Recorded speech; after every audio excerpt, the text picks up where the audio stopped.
il y avait un sentiment que rien ne pouvait se passer, d'impunité, rien à voir en Australie, puisque c'est un pays calme, c'est un pays relativement où il n'y a quasiment pas eu d'actes terroristes, alors que le monde entier en a vu malheureusement ces 20 dernières années. C'est la première chose. Et deuxième chose, je pense que les autorités, on le sait, on le voit, n'ont pas pris clairement au sérieux toutes les menaces qui ont eu lieu, malgré toutes les demandes de la communauté. Nous allons revenir sur ce qui s'est passé cette semaine à Sydney, replacer ces faits dans un paysage plus large, dans un contexte plus large. Comment lutter efficacement contre l'antisémitisme et que fait Israël et aussi l'agent juif face à ce défi. Et nous sommes avec Aryeh Abitbol, qui est directeur de Ofek Israël. Aryeh, bonjour et merci d'être avec nous. Bonjour Olivier. On va rappeler rapidement Ofek Israël, de quoi vous vous occupez. Alors on est une branche du gouvernement et du ministère de l'Alia plus particulièrement, qui est chargée de faire toute la promotion de l'Alia à travers le monde. Donc on s'occupe de salons et de toutes sortes d'activités pour promouvoir l'Alia et informer sur l'Alia dans le monde entier. Alors dans ce cadre, vous avez été il y a, je crois, un mois et demi, justement à Sydney, un endroit même pratiquement où a eu lieu ce massacre où 15 juifs ont été tués. Est-ce que vous pouvez nous raconter un peu cette rencontre avec la communauté juive de Sydney ? D'abord, ce salon, c'était le premier salon de l'histoire de la communauté juive d'Australie.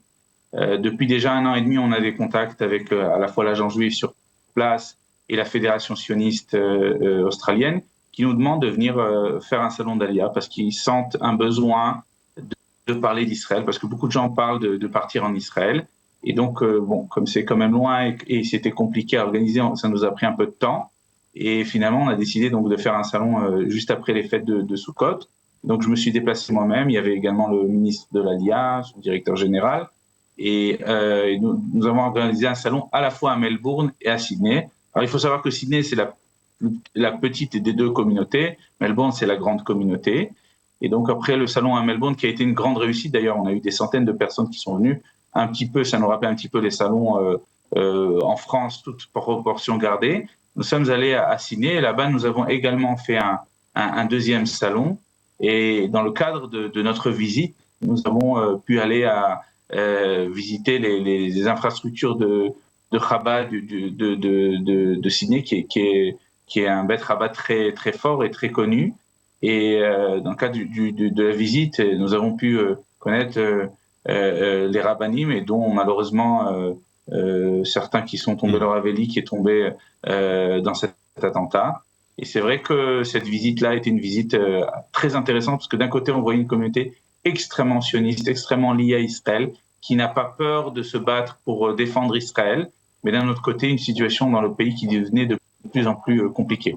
Alors, on va revenir sur la situation sur le pays, mais je voudrais revenir encore une fois et essayer de comprendre ce qui se passe dans la communauté. Vous nous dites qu'il y a eu beaucoup de juifs qui sont venus, des membres de la communauté, pour poser des questions. Quelles sont les questions que se posent, et est-ce que la Alia est à l'ordre du jour pour ces personnes ? Alors, les questions qu'ils posent ne sont pas différentes des questions des Juifs de France ou des États-Unis ou d'autres pays dans le monde. C'est de savoir comment on fait l'Alia, comment ça se passe, l'emploi, enfin, les mêmes questions que vous entendez et que vous traitez de manière habituelle dans le cadre de Radio Kalita. La particularité, c'était que c'était vraiment la première fois où quelqu'un venait pour répondre à ça avec une vraie délégation qui a répondu à toutes les questions. On a fait un salon également autour de la médecine. En Israël, la possibilité de venir travailler. Il y a plus d'une centaine de médecins qui sont venus poser des questions.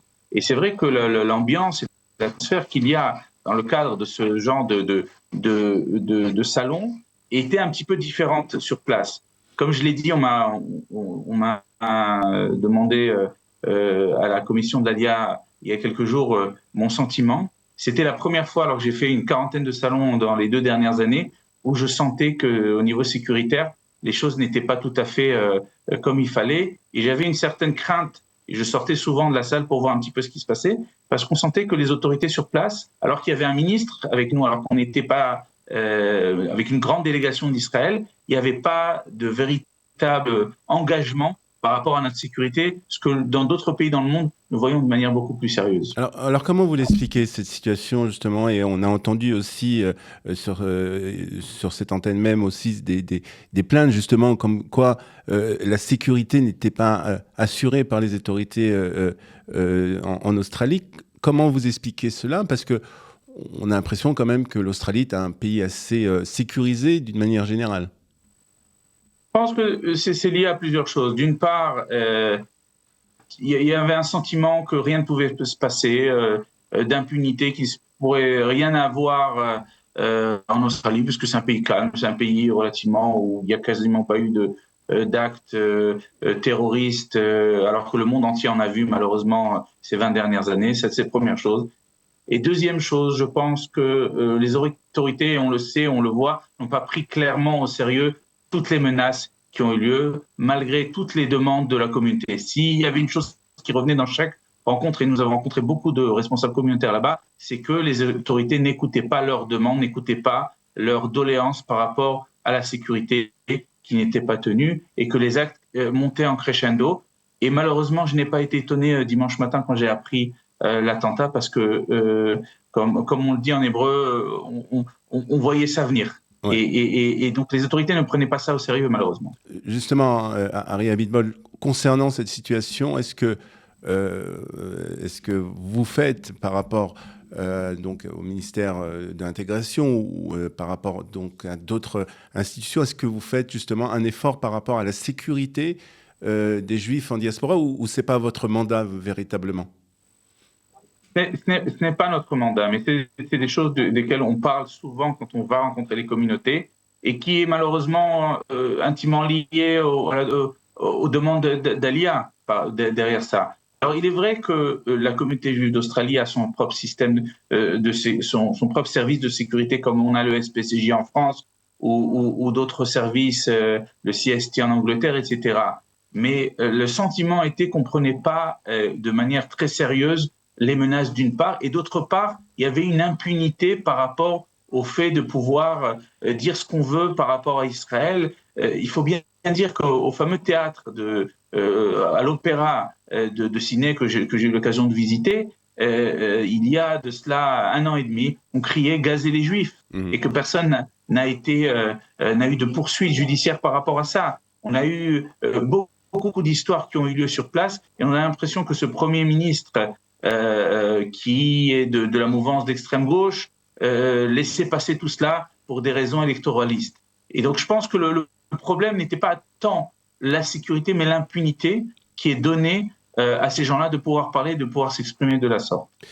Ari Abitbol, pour terminer, face à cette multiplication d'actes antisémites dans le monde entier, en Europe aussi, on a vu aussi en Australie, est-ce que il y a des plans qui sont mis en place par l'État d'Israël, justement, pour peut-être encourager encore plus la Aliyah? Je vais vous raconter une anecdote, mais on a reçu un appel vendredi avant Shabbat, donc avant de savoir ce qui allait se passer en Australie, de la part du ministère, me disant que le Premier ministre demandait à ce qu'on écrive un plan d'urgence lié à la situation des Juifs en diaspora. Alors, une partie étant liée à la sécurité des communautés, c'est la partie qui est plus liée à l'agence juive et au ministère de la diaspora. Suite à cet appel que nous avons reçu, nous avons travaillé, donc nous commençons à travailler sur un plan. Alors malheureusement, cette prédiction du Premier ministre et de cette demande, malheureusement dimanche, s'est vue renforcée suite à cet terrible attentat. Et nous allons travailler tous sur un plan commun pour pouvoir permettre aux Juifs des pays occidentaux essentiellement de pouvoir venir en Israël, de pouvoir s'intégrer en Israël, pas uniquement parce qu'ils ont peur de là où ils sont, mais parce qu'on pense vraiment qu'on est capable de donner des opportunités de vie à ces gens-là, de pouvoir venir s'installer en Israël. Ari Abitbol, directeur de Ofek Israël, merci beaucoup d'avoir été avec nous, et bonne continuation dans ce que vous allez entreprendre pour les Juifs en diaspora et les Juifs de France particulièrement.